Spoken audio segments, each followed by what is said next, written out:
Hey everybody, welcome to Monday Night Live in Lexington. First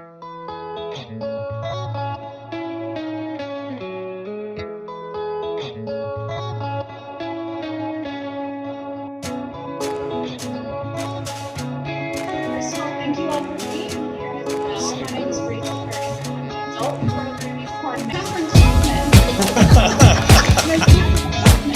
all the way from Lexington, joining us here tonight.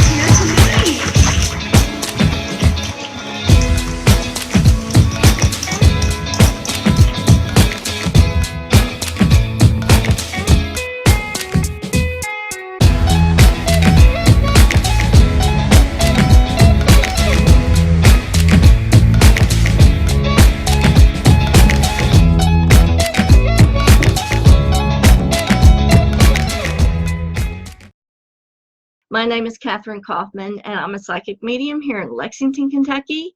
Welcome to my every Monday night show where we discover and explore what and who we are in this journey called life. Hey to all you guys over here on Instagram. Hey to Bobby. Thanks for joining me.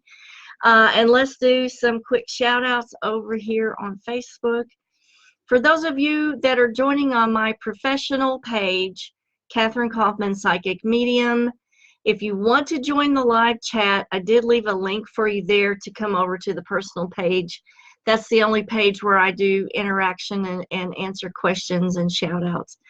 Hey to Corey Southworth, Melissa Begley, big kisses to you, and Miss Cleo, Lisa Marks, Pearl Dillard, and Jerry Pfeiffer. Thanks for joining me. Yeah, I'm excited, Bobby, that you're catching the show too. It's every Monday night at 7 p.m. Eastern Standard Time, and past shows are always loaded up onto my YouTube channel, so I encourage you to go to the YouTube channel and subscribe. And I will leave a link in the comments on the Facebook page after the show in case you want to watch some of the past episodes. You can use that link and go right over to the YouTube channel and catch some of the old shows. Hey to Charles Center. Thanks for joining us. And Carrie Summers. So tonight's episode is going to be about astral parasites. Special shout out to Rolando. How are you, Guy? Hope you're doing okay. And so astral parasites are something that we don't hear a lot about, but there is some documentation about them and some different theories that are running around about astral parasites. It is kind of a good thing to know about these type of things, just in case you might become a victim of this. Hey to Sophia Lee Adams. Let me check the personal page really quick and invite people to come on over. Hey to Peggy Burris and Marquis Ford. If you guys want to join the live chat, hit that link and come on over to the personal page here. Special shout out to Michael Lawrence, my son. How are you, Guy? Hope you're doing all right. Thanks for joining us tonight. So let's talk about what astral parasites are exactly. They are collective groups of energetic entities that are parasitic in nature. And what do they feed off of is the next thing. They're not really harmful unless you become a victim of an infestation of these type of creatures. And what they basically do is collectively drain excess pools of energy. So, you know, they've put descriptions on the internet about what they look like, ranging from slug-like type of shapes to bug or spider-like type of shapes, and all the way to tentacle-like type of shapes. Now, my theory on this is that they're energy feeders, and so to look like a bug is not, well, that in my theory, that could be your brain or your mind making sense of the energetic shape, if that makes sense. I don't feel like they necessarily look like, you know, spiders or slugs or whatever, but it is, to me, it's your brain's way of making sense of the object or the energy that you're looking at. Again, if any of you guys have questions, just put them down in the comments and I'll try to catch those and answer them as they come up. A special shout out to Barry Brenniger, Ina, Sheila, Charlotte, Whitney, and Jennifer Oliver. Hey, how are you, girl? So another thing they described them as is like crab-like parasites. But again, I think that is just the brain's conceptualization of this type of thing. So how are these things formed, and what are they a product of? What are they feeding off of? So basically, the things, they're energy scavengers, and they feed off of several different things. And then we'll go into what type of people are susceptible to these creatures. So since they're energy scavengers, they feed off of things like leftover energies from old spells. So a lot of magicians and spell crafters are very susceptible to these type of creatures. Old spells are supposed to be disposed of properly, and that energy that's left, if the spell wasn't disposed of properly, creates a source that these astral parasites can feed off of. Certain types of sex magic, the leftover energy from that is something that astral parasites can certainly feed off of. Hey to Shauna Connors and Thinbola. I hope I said that right. And Pat Miley. So what they do is they feed off of these excess pools of energy, and they collectively try to break down consolidations of this type of energy. Now, most often in a human body, I don't know about other entities, but in a human body, they tend to attach to two areas in the majority, and that would be the heart chakra and the heart energy area and the genital area. So crabs, really. Really. So hey to Georgia. And Pearl says, do they leave you drained? Yes, absolutely drained. And there are some other things that they do. I'm going to go into that, of the symptoms of these things. So the genital area and the heart chakra area are the two areas that they classically will attach to. Now, what type of person, or how do people, what grouping of people are susceptible to this? They would be energy workers, people who deal with and manipulate energy, like Reiki practitioners, pranic healers, quantum touch healers, anybody who does energy healing and manipulates energy or works with a lot of energy is susceptible to this type of parasite.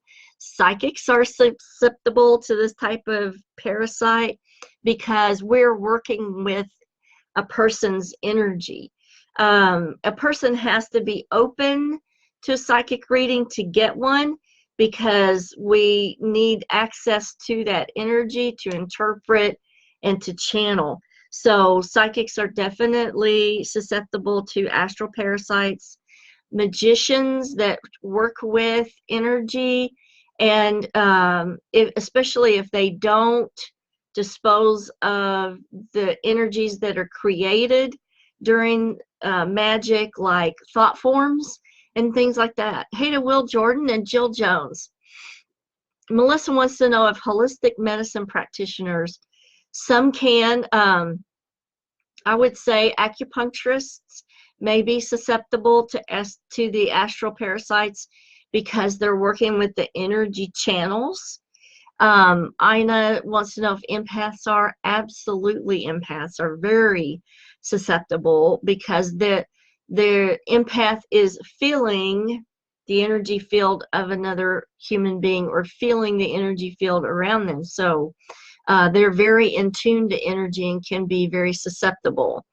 Hey to Marquis and Lori, and special shout out to Barbara Bacon, and hey to Crystal Crazy.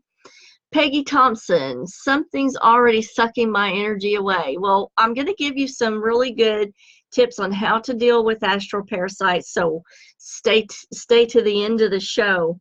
Other people who are susceptible to these creatures are any kind of spell worker, especially, like I said, if you don't dispose of the magical working after the spell is done and you leave that excess energy out there. Specifically, same for hoodoo practitioners. And then the last classification are people who radiate a lot of trauma or a lot of energy, like people who are violent, people who are evil, people who are violent and mentally ill, and they're radiating a lot or producing a lot of energy, can be susceptible to astral parasites. Disorganized thought, or somebody who lives in a lot of chaotic energy, that chaos energy that doesn't go anywhere, is the perfect consolidation of energy for these creatures to feed off of. So there's quite a few people that are in that classification. Hey to Lori Lynn and Magic 6 over here on Instagram. Thanks for joining us. Let's do some quick waves to you guys. Thanks for joining us here, and don't forget, these shows are every Monday at 7 p.m. Eastern Standard Time. So these astral parasites can be picked up in several ways. One of the two ways that I did find, I'm not sure if I agree with these two ways, but because they were in the literature, I'm going to go ahead and present them to you. One way said that they were passed down through the bloodline to each successive generation, traumatizing the next until their spirits have been broken down enough for like a takeover of the astral parasite. The other way a person can pick up parasites is if they have visited a place of massive trauma. Let's say, like, if you visited, I don't know, the gas chambers in Germany, that might be a place that would have a lot of astral parasites. Hey to Jay Lynn and Brittany Claire, thanks for joining us. So ways that I know of that you can pick up astral parasites is if you have been under psychic attack, and we just got done with the 3-part series on psychic attack and how to manage it and what to do. And if you guys want to watch those 3 episodes, they're on my YouTube channel, and I'll leave a link in the comments after the show so you can get to the YouTube channel. So Jerry says, can it be passed and make somebody else's life hectic? So Jerry, are you meaning passed from one person to another and then affected the recipient, the final recipients? Is that what you're asking? Just clarify that a little bit more in the comments for me so I can answer appropriately. So if you are susceptible or have had a psychic attack, what that means is your aura has punctures in it and the energy is leaking out. Especially, you know, remember we went over in one of the shows on psychic attack how you definitely have got to get some energy work done and repair the aura and the leaking of the energy out of it. But let's say you're not aware and you don't know, and you have this energy leak going on. That is a trail for these astral parasites to follow back and attach to you. So Jerry wants to know if it can be passed from one person to another, making somebody's life hectic. Only if that person has enough energy for the parasites to feed off of. Now, the person who has a leaky aura, definitely they're feeding off of that, okay? People who work with magic, ritual magic, spell casters, spell workers, people who do a lot of astral travel at night when they're sleeping, or people who do dream walking, because most of your energy is projected into the astral plane. And especially if you have a vibrant type of energy, that is like a moth to flame for these things to feed off of. So Debbie says, I have had bad things and good things happen paranormal. Tell us a little bit more about that, Debbie, if you can. Have you had any experience with astral parasites? Paige Denise wants to know if Gettysburg is an example of a traumatic place. Absolutely. Any type of Civil War battleground, a World War II battleground, where a lot of trauma and a lot of death, because you have a huge energetic imprint that is saturated into that area. And so you're definitely going to have astral parasites at that location for sure. So Jerry says, woman's life is like stressed out, no energy, and she has been in constant trauma. Yes, that would definitely be a person who most likely has astral parasites. Hi to Paula Brown and George McKinney. Thanks for being here. Nice to see you, George.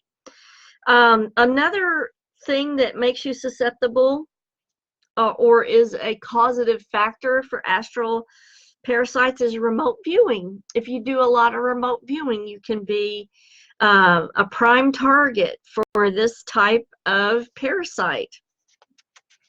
Now, I had a list of symptoms. Let me see if I can go back and find where those list of symptoms are, because I want to definitely give you those. I don't want to miss anything here because it kind of goes together really well. A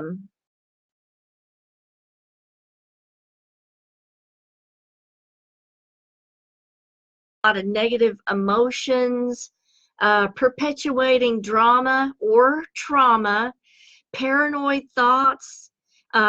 These are all kind of symptoms or signposts of being under attack by a astral parasite. Also, people who have dreams about bugs, a lot of bugs, bugs particularly attacking them, may be at risk for astral parasites. So kind of pay attention to your dreams, you know, pay attention to your energy field. If you feel like you're being fed off of, definitely go to an energy worker, have this cleansing done, and get some help with these things. So Debbie says, a vase of peacock feathers flew across the room and hit her. Wow. My daughter, she was 11, and I had the bedroom door being pounded on and something trying to get in, and we were holding it and was forcing it, then it stopped. I was bending over and was kicked and went headfirst into the fridge. Wow, that's a lot of activity.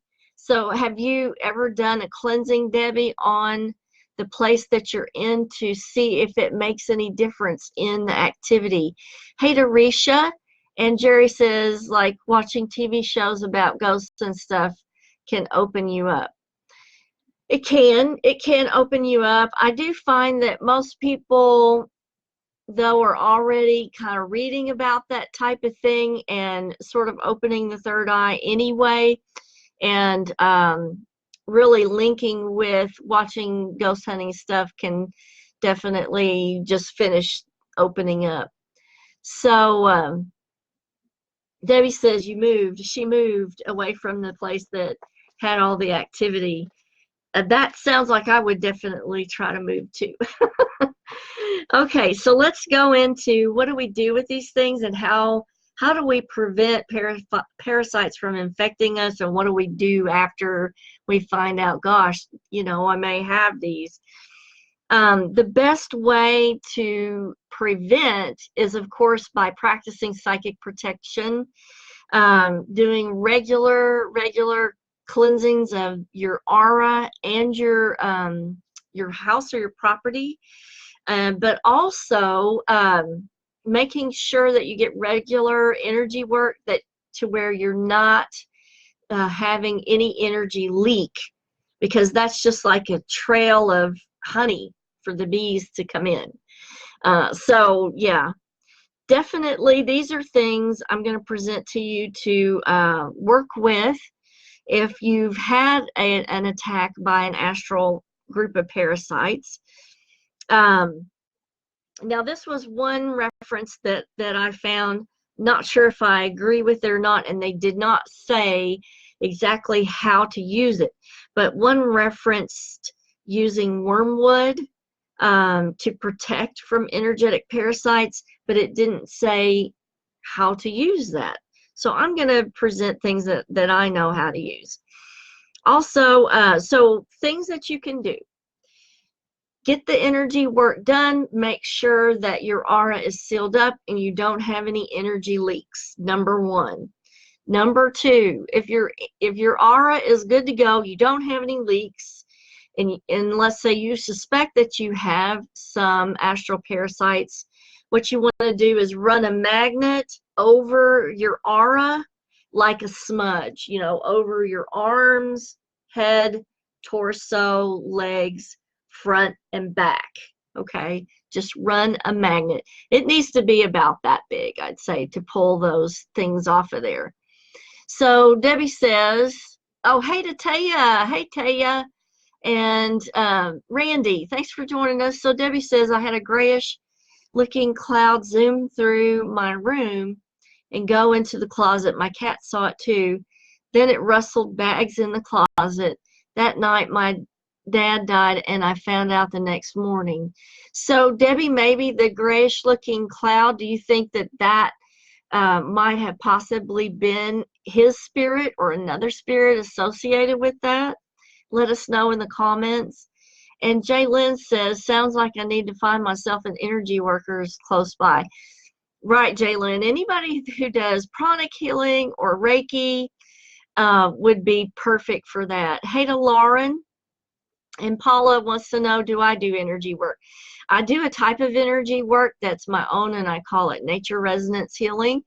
And it's my own style of energy work. And I incorporate a lot of natural sources into that, like plants and gemstones, and I use the energies from those items along in the energy healing. A special shout out to Yasmin, and let's see, over here on Instagram. Hey guys. So let's continue on with the solutions for these parasites. So we talked about running the magnets over, and places you can get a magnet would be on Amazon. You can get them off of Wish, and it can be anything as simple as, the magnets that you can put your steak knives or your cutting knives, hang them on a wall. You can get one of those long rods like that and just use it, and that's probably the easiest thing to do.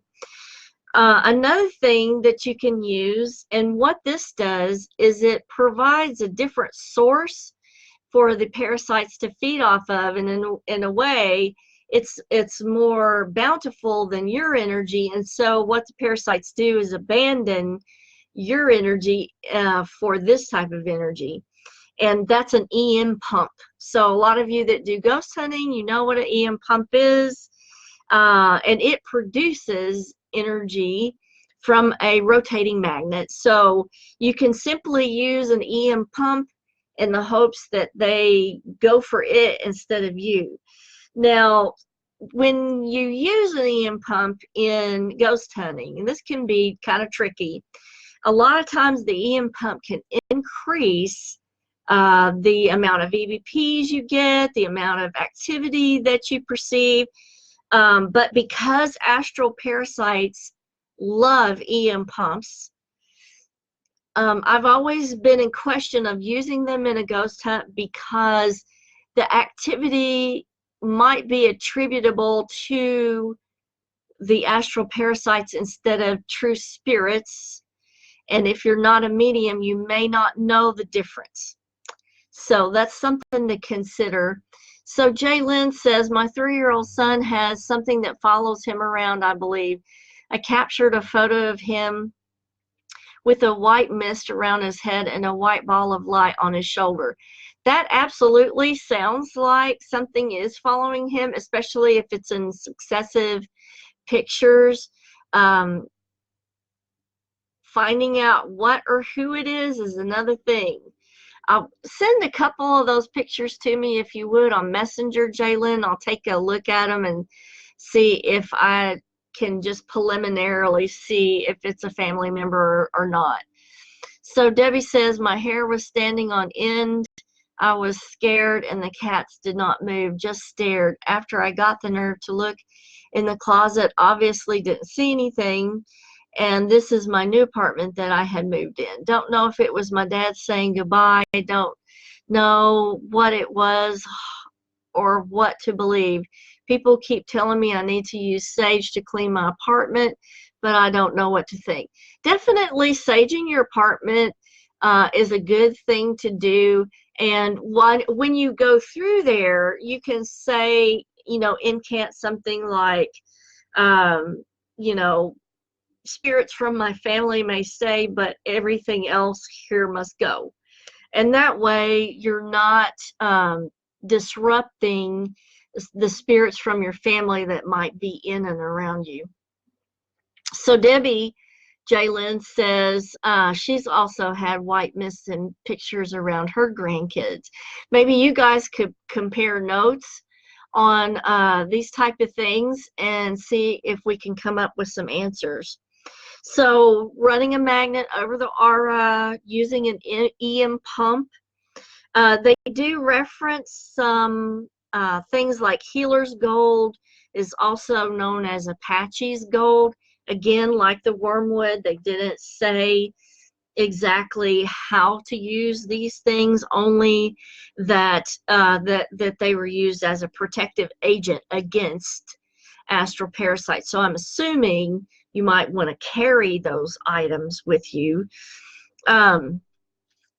So now let's go over some other things that work for astral parasites.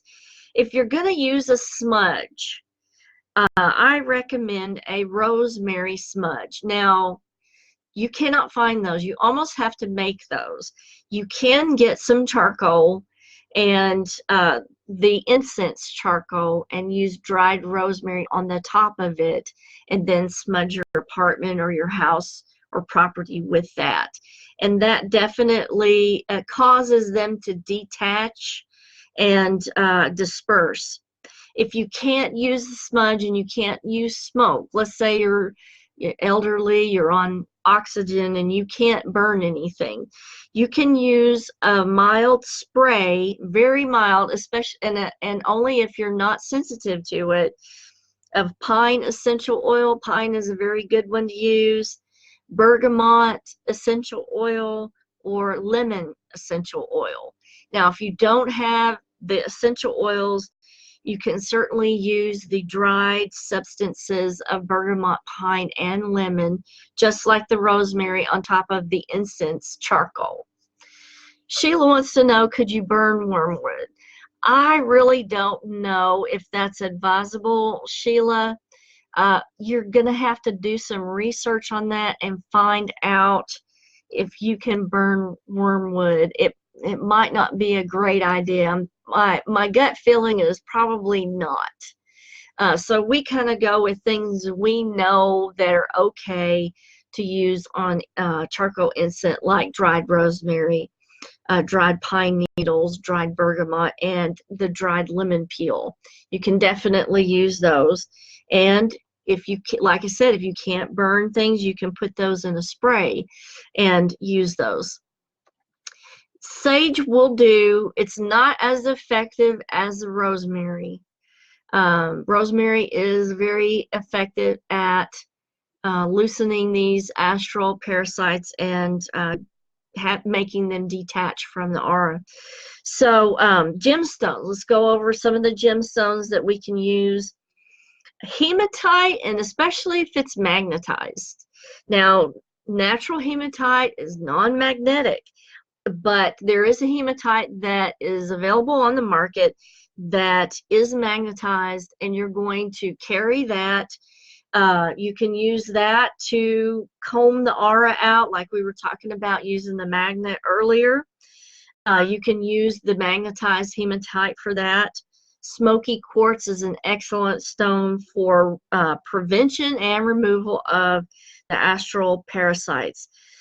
Another thing is just plain quartz crystal, and the reason being is it conducts electromagnetic energy, and that's kind of what these things feed off of, and so that's very instrumental in detachment and protection from jet, because it contains you can produce an electromagnetic charge in jet. If you rub the stone on like silk or something, you can build up an electrostatic charge, and you can use that sort of like an EM pump to get those things off of you.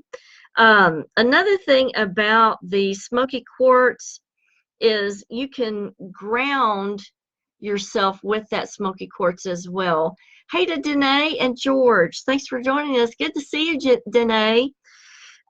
So any stone that you use, you're really going to have to cleanse it afterwards. The way that I like to cleanse the gemstones is to simply set them out on the earth overnight, and it grounds out all the negative energy, grounds out those, you know, if it's picked up astral parasites, if you've used it for removal, it will ground those out.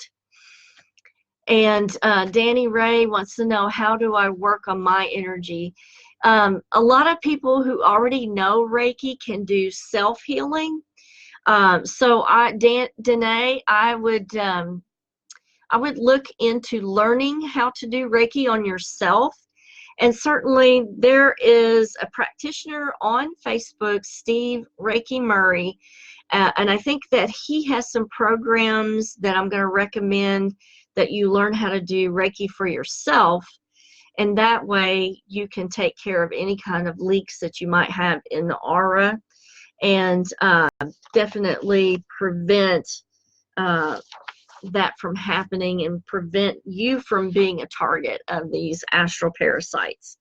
So that's pretty much a basic look at them, a basic way to prevent it, and a basic way to get rid of these. For gemstones, guys, I always recommend getting yours over at Crystal Crazy and Barbara Bacon's shop.